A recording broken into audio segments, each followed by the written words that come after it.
Пленарната седница на новиот состав на Европскиот парламент во Страсбур ја одбележаа денеска два протести пред и во зградата на Законодавниот дом.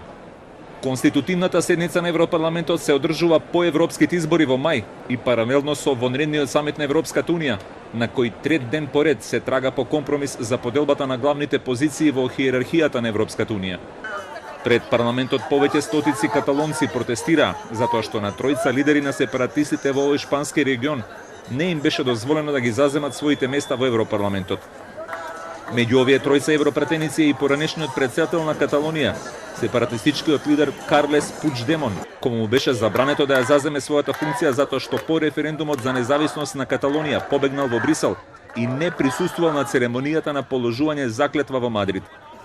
Внатре во Европскиот парламент, откако досегашниот претседател на Европарламентот Антонио Тајани го најави почетокот на заседавањето на новиот состав на Европарламентот, пратениците станаа за да го проследат изведувањето на химната на Европската унија, Одата на радоста, финалниот став од 9-та симфонија на Бетовен. Но не станаа сите, а пратениците од партијата за Брекзит на Најджел Фараш и го свртеа грбот на изведбата на европската химна од страна на саксофон квартет.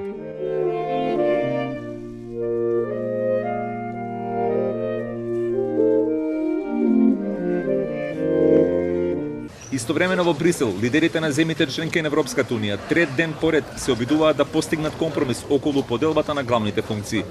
Вчерашниот предлог за кој најмногу се дискутирало предвидуваше холандскиот левичар Франс Тимерманс да биде на чело на Европската комисија, а бугарката Кристалина Георгиева нов претседател на Европскиот совет. Овој предлог пропадна откако го блокираа четирите членки на Вишеградската група: Полска, Унгарија, Чешката република и Словачка, поддржани од Италија. Пред почетокот на денешните разговори, земјите членки одржуваа бројни билатерални и мултилатерални средби и разменуваа телефонски разговори и пораки во обид да најдат излез од ќорсокакот.